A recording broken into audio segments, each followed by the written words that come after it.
Okay.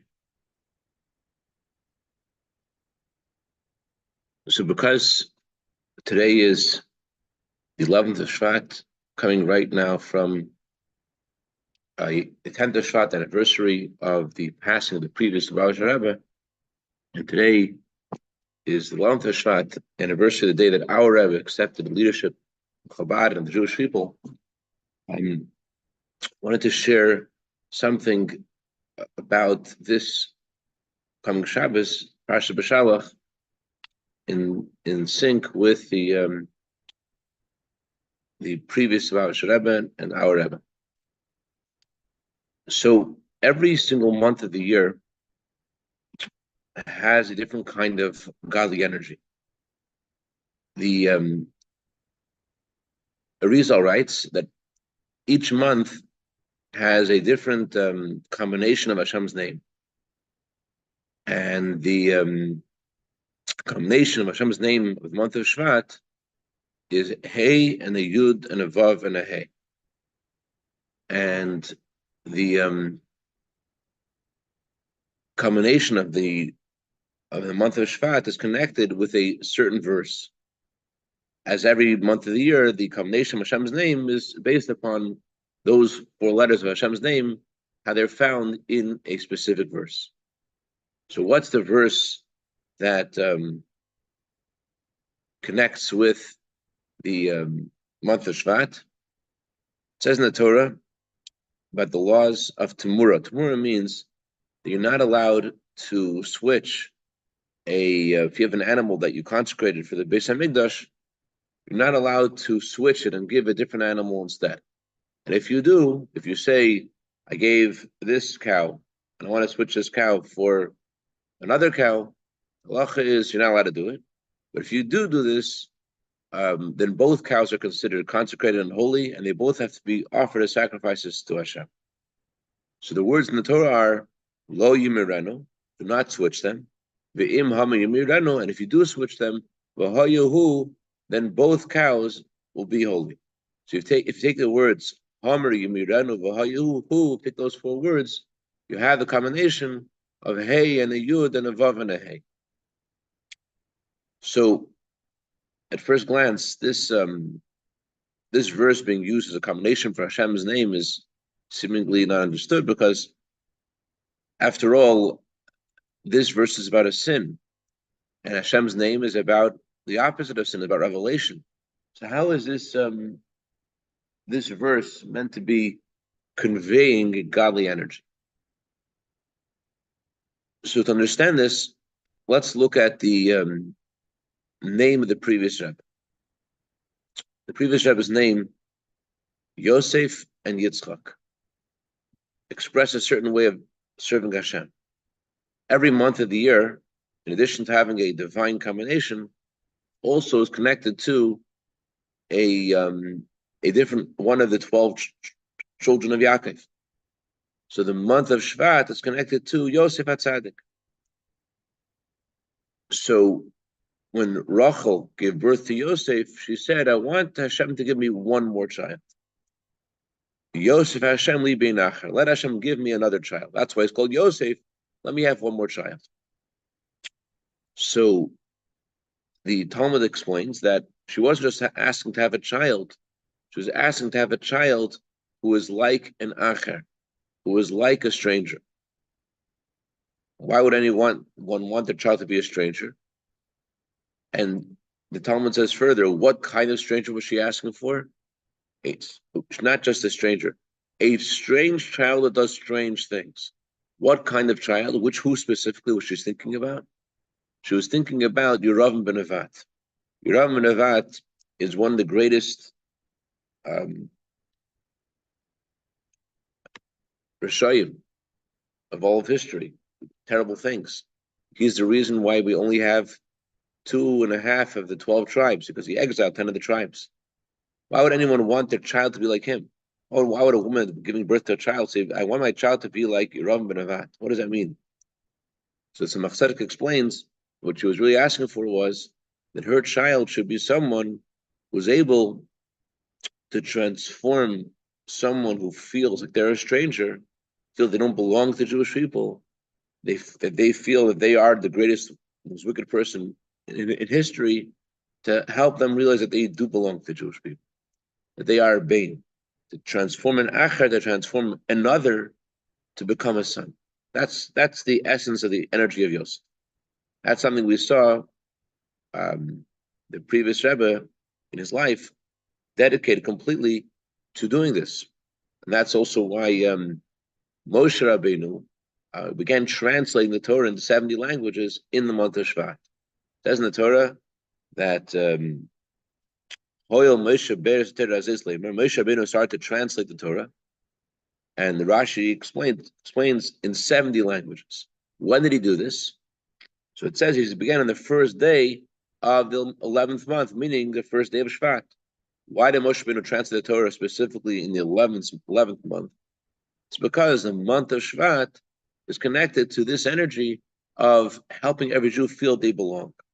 And when you study the Torah in a language, a different language than the original Hebrew, you may feel like you're not really connected to it. You're not really learning Torah. You're just learning the translation of Torah. It's not the real OG, not the real Torah.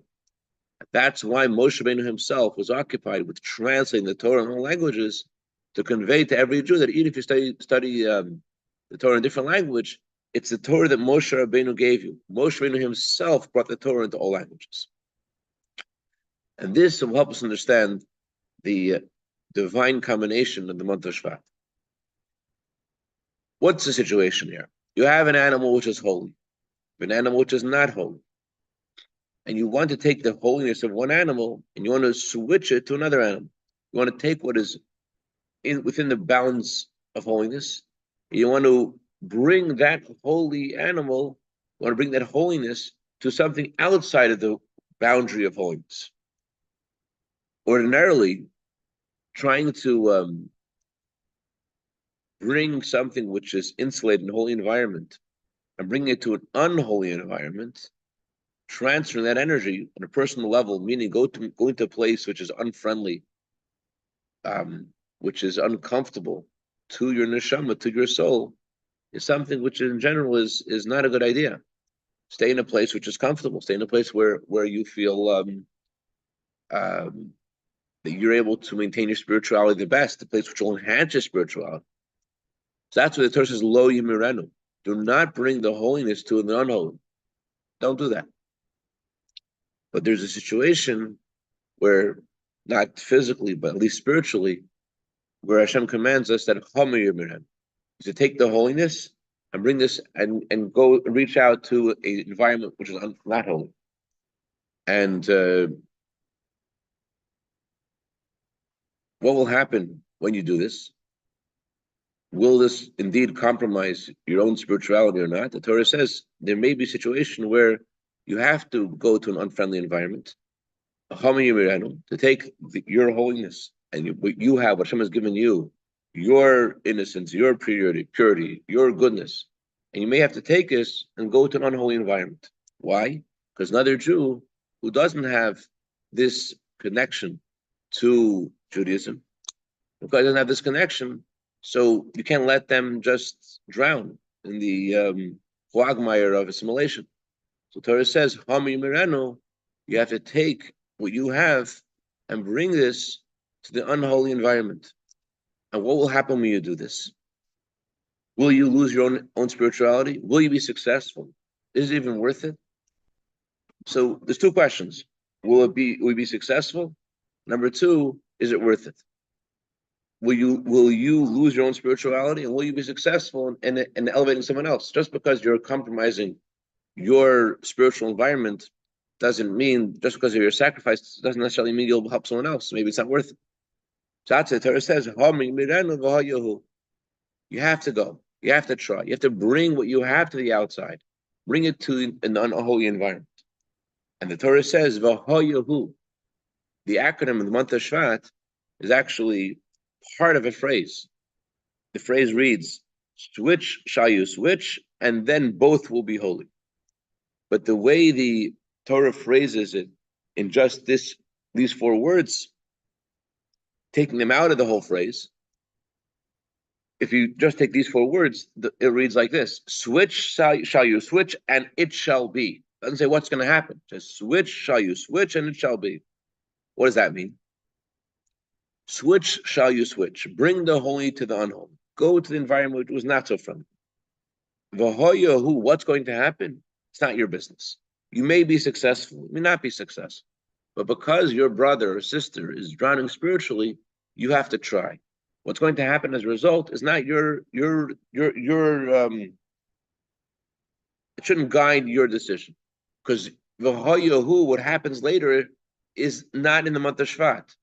The acronym of the month of Shvat is switch shall you switch, and it shall be, and you shall be. You will remain intact. The first cow, v'hoyahu, the first, the end of the phrase, that is the acronym of the month of Shvat, reads, and it shall be. Which one is it? It is referring to the first cow, meaning that the original cow will remain in a state of holiness. What will happen to the other cow? That's not part of the acronym of the month of Shvat. So it tells us 2 things. Number 1 is, you shall be. You shall be, or you shall be. You will not lose by trying to reach out to someone else. And number 2, what will happen to the other cow will happen to the person you're trying to reach out to, lahavdil, is not your concern. That shouldn't guide you whether you should reach out or you shouldn't reach out. V'hoyahu, it shall be what it shall be. Don't only reach out to someone because you feel that you'll be successful. Reach out because the situation warrants this. Because we have to continue, and we have to, especially now on the day after the anniversary of the passing of the previous Rebbe, we have to take the energy of this time and act like Yosef to help someone who feels like they're an acher, feel like a stranger, help them discover they are Hashem's child. That's the message of the month of Shvat, and that's why, again, in the month of Shvat, we have the translation, the Torah in all languages, again with this theme of helping every Jew feel they're part of it. This theme of the unity of the Jewish people is something we see in the Shabbos that we just are coming from Parshat Bo. In the Shabbos, we're going to enter Parshat Beshalach, and also next Shabbos, Parshat Yisrael. All 3 Shabbosim, we see an emphasis on the idea of the unity of the Jewish people. When Moshe asked Paro to free the Jewish people, what did Paro say? Paro said, I only let the men go, not the women, not the children. What did Moshe respond? With our young, with our old, with our sons, with our daughters, every Jew, all the Jewish people have to leave. We can't leave one Jew behind. Everyone's together. The reason the Torah tells us to love each other, to love every Jew, is because of Achdas Yisrael. The reason we're commanded to have love for each other is because we are one. That's what, as Gemara Yerushalmi says, just like if you injure one hand by mistake, you're not going to punish your hand by injuring it with the other hand. If you scrape your hand while you're peeling a cucumber, you're not going to punish the hand that got hurt with the other hand. You're not going to punish the hand that scraped your hand with the hand that got scraped, because they're both part of one body. So too, all Jewish people, as Gemara Yerushalmi, are part of the same body. And we see this also in the previous Rebbe was called, as Rashi says, that Parshas Chukas, the leader of the generation, is connected to every single Jew in the generation. So in the previous Rebbe, there is a unity of all the Jewish people. And that's why his effort was to reach out to every single Jew, irrespective of where they were up to spiritually. There's another nuance to the verse that alludes to the previous Rebbe's name. Yosef Hashem li bein acher. Let Hashem give me another child. One emphasis is, as we're discussing, even someone who feels like they're Hashem's child, feels like a stranger, help them feel that they're a bain, help them feel that they're a child.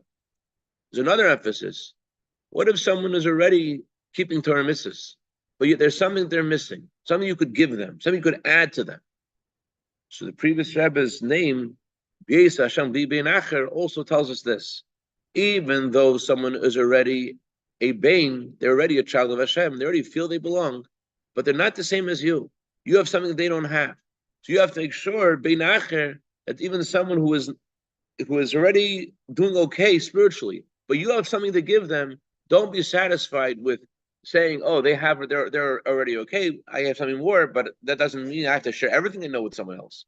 Torah says, bein acher, you have to share whatever you have with someone else. Loving your fellow like yourself means that you reach out to someone who is on the same, whether they feel like they're a stranger, Whether there's someone in the same environment, grew up in the same environment, same circumstances, but just missing one thing, you have to give them whatever you have. So love your fellow like yourself. You would want yourself to have what you have. You don't want to take that away.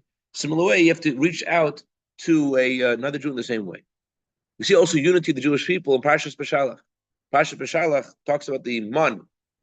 Torah says that every Jew received the man. Some Jews went to gather the man when Moshe Rabbeinu said not to gather the man on Shabbos. Some Jews left the man over to the next night, next day. Moshe said, don't leave everything over to the next day. And some Jews specifically tried to leave it out. And Torah says that nevertheless, although they were defiant, they rebelled against Moshe Rabbeinu, they still received the measure of man.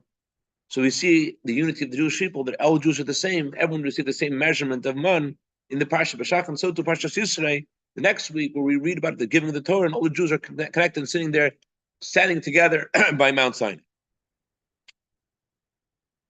The Rebbe said that every month of the year has different godly energy. And we should we should make a decision in this special time of the year to do something in sync with the previous Rebbe's energy. That is this. At least one, since every month is different divine energy, at least one Jew a month, we should make an effort to reach out to and help them feel their Hashem's child. We should concentrate on at least one person a month and try to lift them up in this spirit. In the year that Rabbi gave this Harangan, it was 36 years since the previous Rebbe's passing.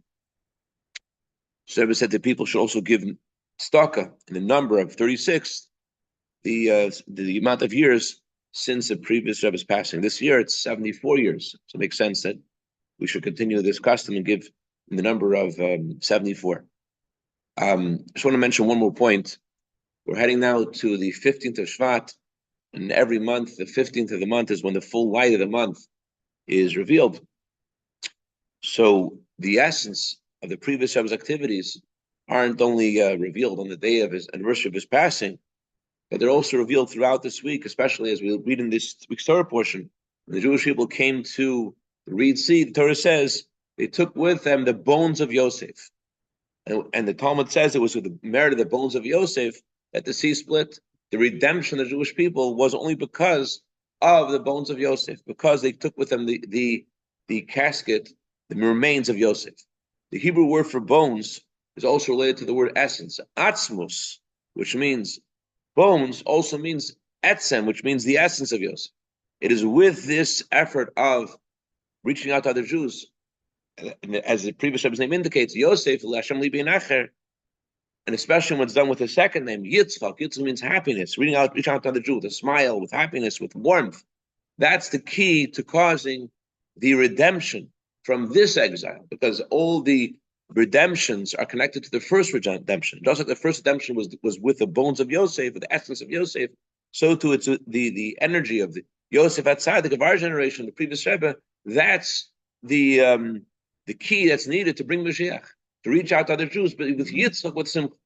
This is also connected to the 15th of the month of Shvat. The 15th of the month is called the Rosh Hashanah of Hashanah for trees, the New Year for trees.